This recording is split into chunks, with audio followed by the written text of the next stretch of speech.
Esto es DW Noticias desde Berlín. Las tropas ucranianas en la localidad de Severodonetsk, en el este del país, intentan mantener el control de la ciudad ante el avance del ejército ruso. El Kremlin asegura que ya domina todas las zonas residenciales de la ciudad en un paso clave para controlar la totalidad de la región del Donbass. Estos son nuestros titulares. Los bombardeos ocasionan graves daños y muertes de oficiales y civiles. El presidente ucraniano se muestra optimista y asegura que Severodonetsk está dando la batalla a pesar de que sus tropas están siendo superadas en número por el ejército ruso. Además, la ex canciller federal de Alemania, Angela Merkel, ha calificado de enorme tragedia la invasión de Ucrania por parte de Rusia, esto en su primera entrevista 6 meses después de haber abandonado el poder. Y en California arranca una controvertida cumbre de las Américas, un encuentro con el continente representado a medias. Cuba, Nicaragua y Venezuela no fueron invitadas por Estados Unidos, que las considera dictaduras. El presidente de México decidió boicotear el encuentro por estas ausencias, motivando a otros a seguir su ejemplo. Tendremos los detalles desde Los Ángeles.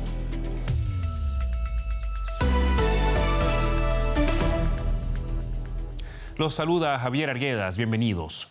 El presidente de Ucrania, Volodymyr Zelensky, asegura que a pesar de su inferioridad numérica, las tropas bajo su mando están resistiendo la batalla por la ciudad de Severodonetsk en el este del país. Las fuerzas rusas tratan de tomar el control de la ciudad calle a calle. Su conquista, que según medios rusos es prácticamente inminente, podría ser crucial para que el Kremlin domine toda la región oriental del Donbass, una de las metas planteadas desde el inicio de la invasión de Rusia a su país vecino.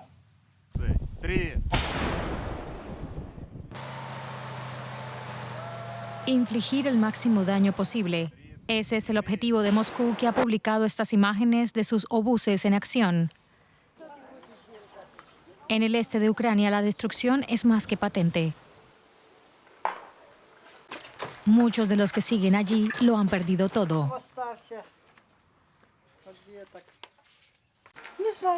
No sé ni por dónde empezar. Estoy aquí de pie, mirando, pero no tengo ni idea de qué hacer.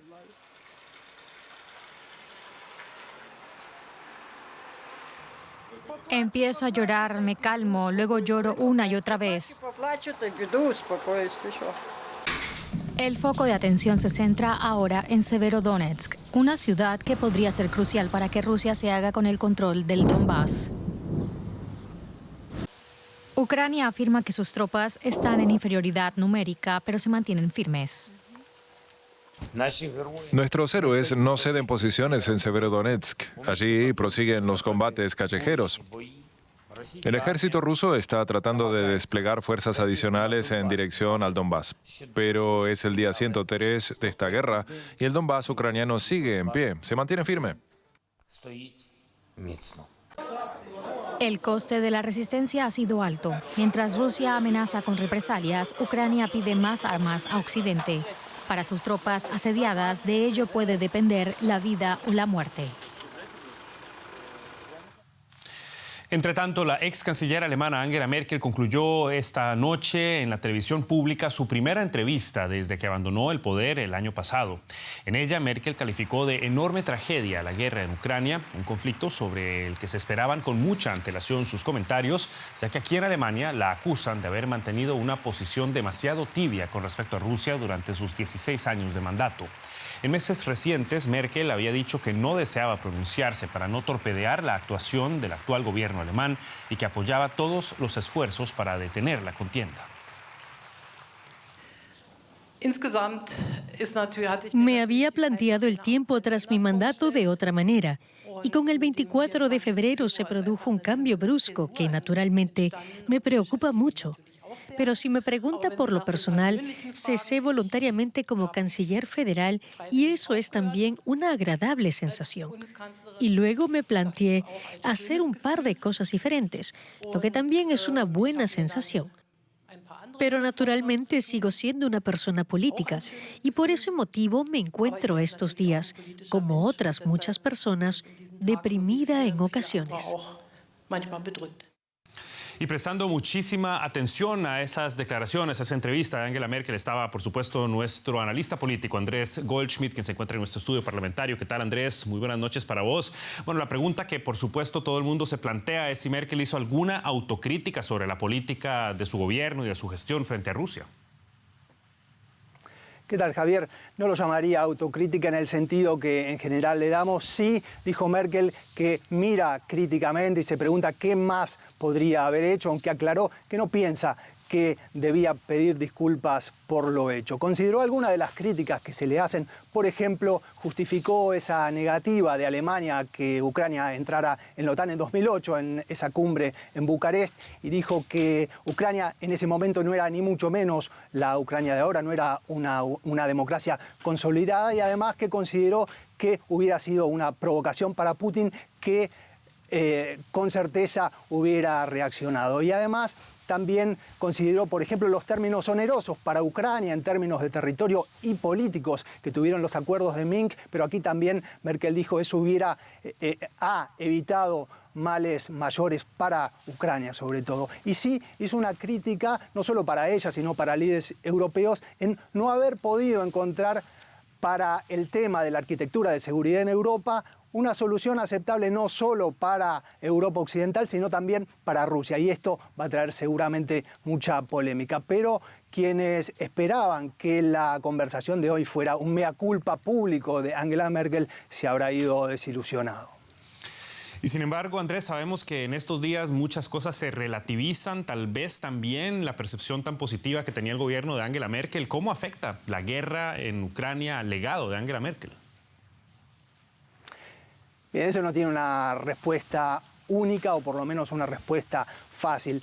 Cierto es que repetimos que Angela Merkel se destacó por la estabilidad, por ser un factor de estabilidad y continuidad, sobre todo en tiempos de crisis, y no por grandes rupturas, salvo excepciones, como por ejemplo el abandono de la energía nuclear después de la catástrofe de Fukushima. Pero en este contexto la política sobre Rusia no fue una excepción, es decir, continuidad. El problema es que los misiles lanzados el 24 de febrero por Rusia estallaron también simbólicamente en Alemania y destruyeron buena parte de los consensos que existían aquí sobre política externa, sobre política de seguridad o energética, y Angela Merkel, como canciller, también es responsable de 16 años de esa política, aunque no es un invento de Angela Merkel. Sí, es verdad que a la vista de hoy todo eso salió mal y es algo que tampoco niega Angela Merkel. Lo que es más difícil es saber con certeza cuáles hubieran sido los resultados de políticas alternativas. Era el análisis de Andrés Goldschmidt, nuestro analista político, luego de la primera intervención de Angela Merkel en una entrevista televisada para la televisión pública alemana. Muchísimas gracias, Andrés. Por su parte, el actual canciller federal de Alemania, Olaf Scholz, expresó la disposición de Alemania a reforzar su misión militar en Lituania. Durante una visita en Vilna se encontró con los jefes de Estado de los 3 países bálticos. Dado que todos ellos tienen una frontera directa con Rusia, exigen un mayor respaldo de la OTAN para defenderse y repeler así cualquier agresión de Moscú. Voluntad de cooperación. Es lo que querían transmitir el canciller Olaf Scholz y el presidente lituano Gitanas Nausėda.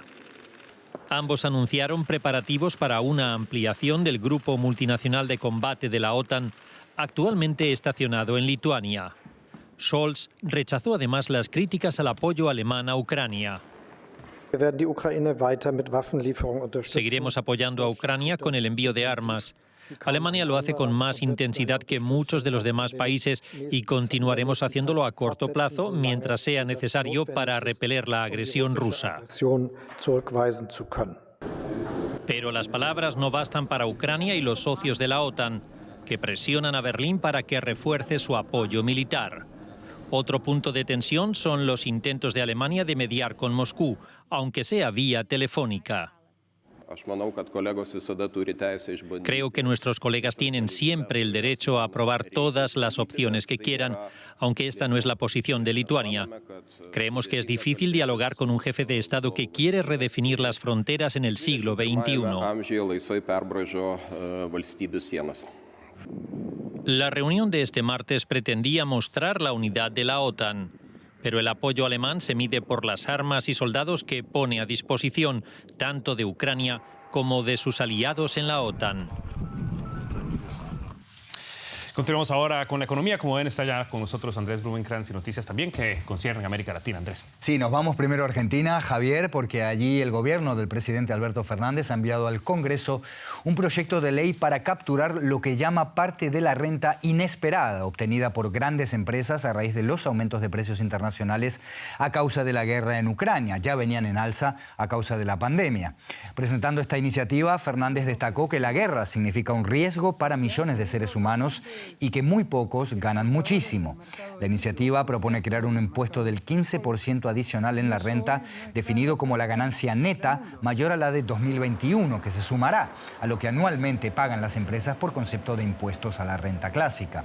Se aplicará a las compañías que en 2022 obtuvieron ganancias superiores a los 1.000 millones de pesos argentinos, cerca de 8 millones de dólares. Sobre este asunto vamos a hablar ahora mismo con nuestro colega Alejandro Rebosio, que nos escucha en Buenos Aires. Alejandro, grandes medios y empresas parecen en su mayoría contrarios a este impuesto que ahora está en manos del Congreso, donde el gobierno peronista no cuenta con mayoría. ¿Qué perspectivas de éxito tiene esta iniciativa?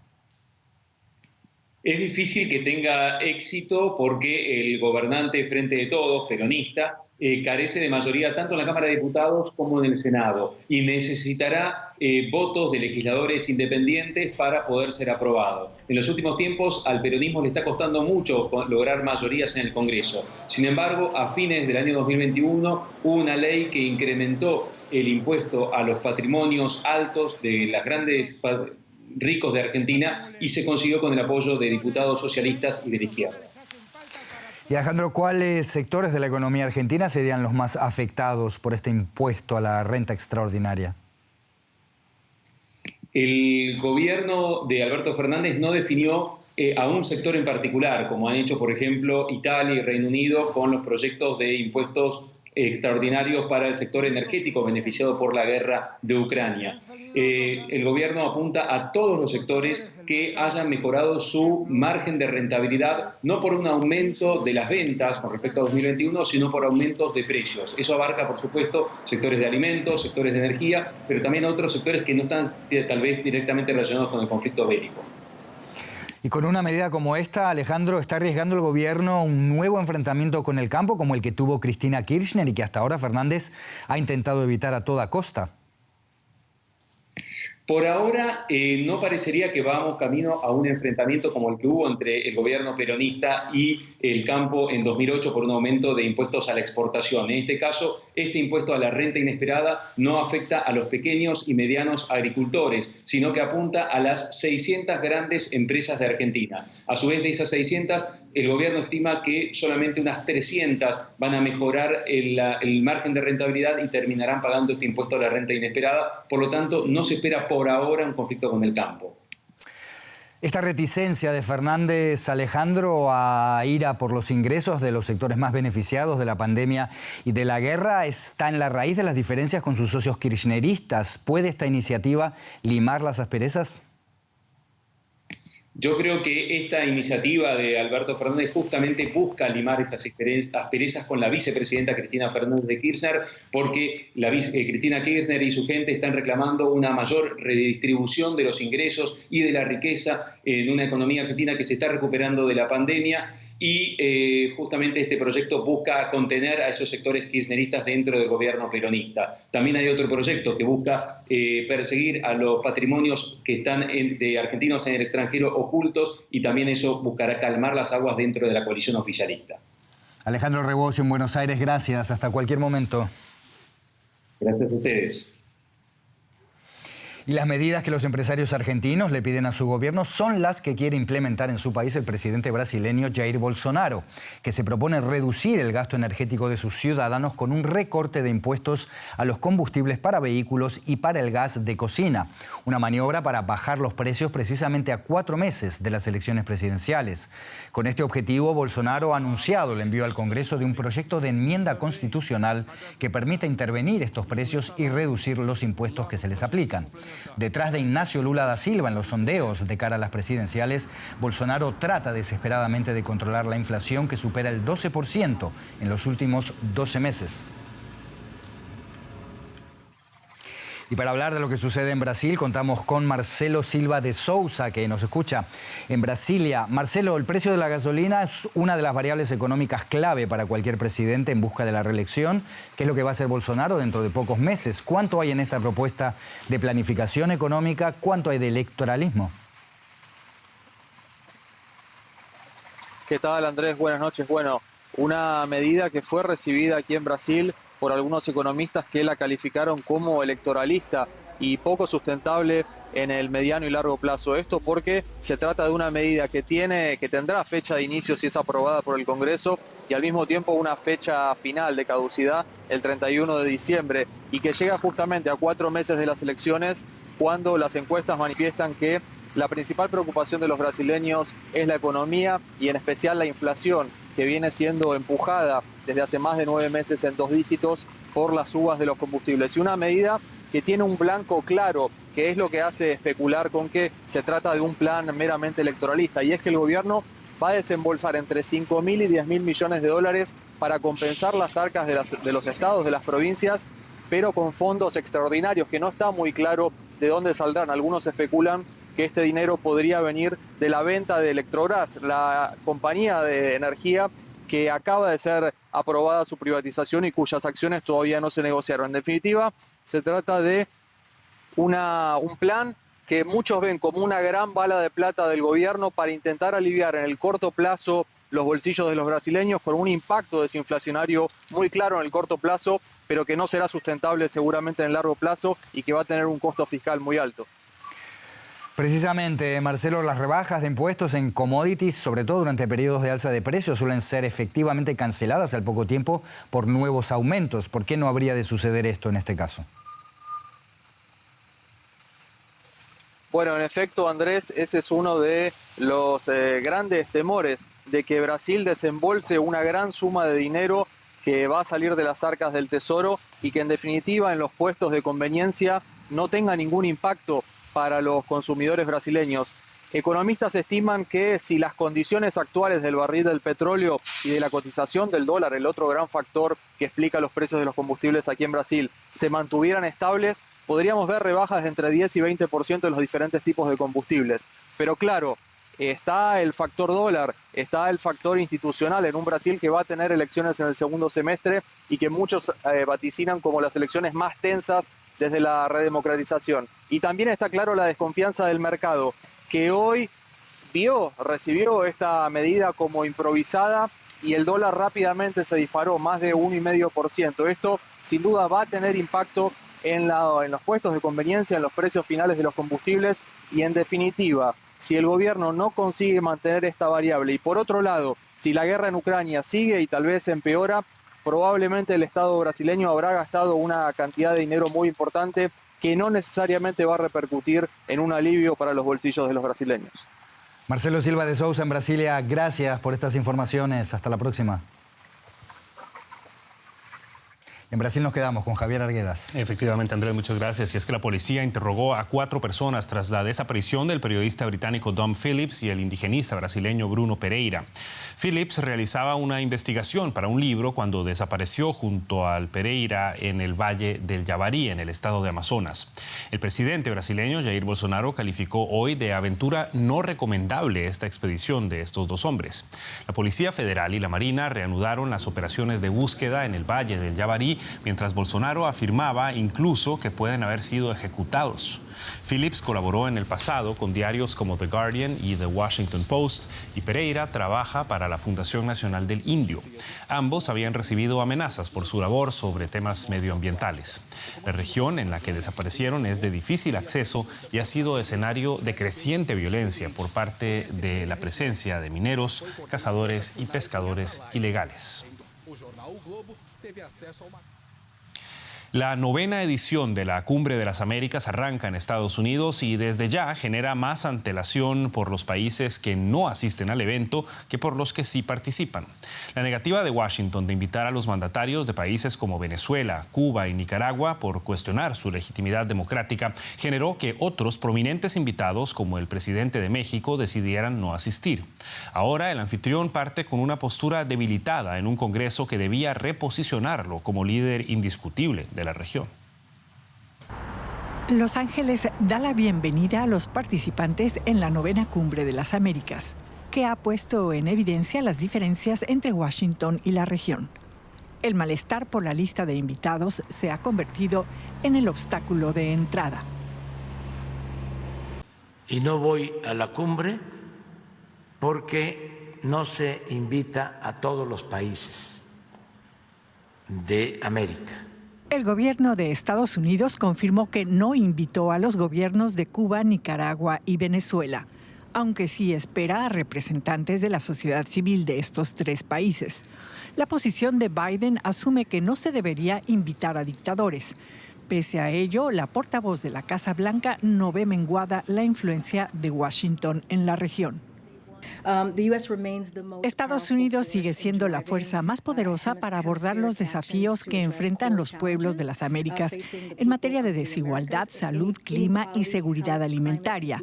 El presidente sigue siendo un líder en el hemisferio. La decisión de la administración Biden ha generado malestar también en países como Bolivia y Honduras, cuyos líderes tampoco asistirán.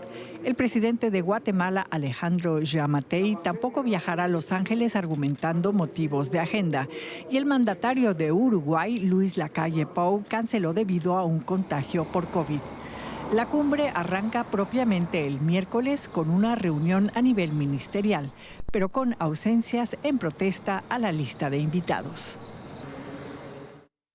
Y nuestra corresponsal Carolina Chimoy se encuentra en Los Ángeles dando seguimiento a esta cumbre para nosotros. ¿Qué tal, Carolina? Un gusto saludarte. Bueno, ¿cómo avanzan los preparativos para esta cumbre que ya de entrada arranca con un golpe bajo para sus organizadores?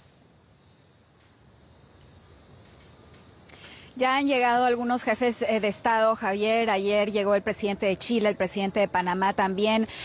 4 presidentes llegarán el día de hoy, entre ellos el de Ecuador y el de Perú. Y mañana llegará Canadá, estará presente también en la cumbre. Pero, sin embargo, como ya lo mencionaba, son más de 5 países que no estarán presentes con sus jefes de Estado, liderados por México, que en protesta a que Nicaragua, Venezuela y Cuba no sean invitados, declaró ayer el presidente, como escuchábamos en el reportaje, que México tampoco estará presente. Pero, ojo, no estarán presentes con sus presidentes, pero sí, desde luego, hay delegaciones de los países respectivos que estarán tomando parte acá en las reuniones planificadas empezando el día de mañana. Una agenda que seguramente será ambiciosa. ¿Qué metas se persiguen con esta cumbre, Carolina? ¿Y qué tanto pueden alcanzarse con una presencia, como lo decías, debilitada o en algunos casos, digamos, secundaria de algunos de los países de mayor peso en temas como el migratorio? El tema migratorio es el tema principal, Javier, y precisamente ahí vemos uno de los problemas. Como bien sabes, la mayor parte de migrantes que llegan a Estados Unidos vienen del Triángulo Norte, El Salvador, Guatemala y Honduras, y 2 de estos países no estarán presentes, uno de ellos con una delegación marcada, pero no con los presidentes respectivos. Y claro, México, el gran ausente. Entonces, la gran pregunta es cómo se quiere tratar este tema central de migración sin estos países principales presentes en la reunión. Pero también se tratarán otros temas como el de cambio climático y también los grandes retos económicos que han resultado en la región, sobre todo después de la pandemia, la alta inflación que también existe en América Latina. Esta reunión, Javier, decidirá sobre la gran humillación diplomática que podría ser finalmente para Estados Unidos y sobre cuánta influencia aún tiene Estados Unidos en la región, sabiendo además y recordando que China es el país que ha ayudado a América Latina después de los retos de la pandemia. Sobre eso decidirá esta cumbre y eso lo sabremos el viernes, concluyendo la grande reunión acá en Los Ángeles. Y ahí estarás para contárnoslo, Carolina. Ahora, sabemos que la cumbre es un evento muy grande. Normalmente vemos sobre todo los foros principales, pero hay varias voces representadas en la cumbre por aparte de los jefes de Estado o de gobierno. ¿Qué nos puedes contar sobre la agenda paralela a esta cumbre de las Américas? Muy cierto, Javier. La sociedad civil también está presente acá. Por ejemplo, por parte de Venezuela, hay ONGs, organizaciones no gubernamentales venezolanas que están presentes acá, a pesar de que no hay ningún tipo de representación política por parte de Venezuela. Lo mismo sucede con Nicaragua. Hace unos minutos hablábamos con una de las organizaciones que están presentes justamente para pedirle al presidente Biden, eso es lo que ellos dicen, que tengan más sanciones, que impongan más sanciones contra Nicaragua para hacer aún más presión externa contra el presidente nicaragüense Daniel Ortega. Están reclamando, están protestando, los escuchamos también, están ahora frente al sitio donde se celebrará la Cumbre de las Américas y estaremos conversando con ellos próximamente. Estados Unidos se juega el futuro de su influencia en la región. Los detalles nos los traía Carolina Chimoy desde Los Ángeles. Muchas gracias, Carolina. Hasta la próxima. Un placer, Javier. Y justamente una caravana con 15,000 migrantes que partió desde Tapachula, al sur de México, continúa su avance como acto de presión para exigir visas humanitarias para ingresar a Estados Unidos. Se trata del mayor movimiento de migración masiva indocumentada en este año y coincide con la Cumbre de las Américas. México aduce que en esta misma reunión, para contener ese éxodo, se realicen inversiones apreciables en varias regiones de Latinoamérica y el Caribe afectadas por la pandemia y la pobreza. En Colombia, las fuerzas navales descubrieron 2 naufragios en las inmediaciones del galeón español San José, que se hundió en 1708. Al monitorear este galeón naufragado, fue descubierto un barco colonial y una goleta que se cree datan de hace 200 años. Con una nueva tecnología se logró captar las imágenes de alta calidad que muestran el valioso tesoro del naufragado galeón. Aquí en las imágenes vemos algunas de las piezas, incluyendo varios cañones fabricados en Sevilla en 1665, lingotes de oro, espadas y una vajilla china casi intacta. La propiedad de la embarcación, descubierta en 2015, ha sido objeto de una larga disputa entre Colombia, España y Bolivia. Y antes de irnos en el fútbol, Alemania empató contra Inglaterra 1-1 en la fecha 2 del Grupo C de la Liga de Naciones. Tras una primera parte sin goles, Jonas Hoffmann abrió el marcador para Alemania poco después del descanso, pero a falta de pocos minutos para que acabara el partido, Harry Kane empataba al transformar un penal. Ninguno de los dos equipos ha ganado aún un encuentro en lo que va de este torneo. Y con esto llegamos al final de esta edición de DW Noticias. Gracias por habernos acompañado. Los esperamos en una próxima edición o cuando ustedes gusten en dw.com y nuestras redes sociales. En nombre de todo el equipo, hasta la próxima. Que la pasen bien.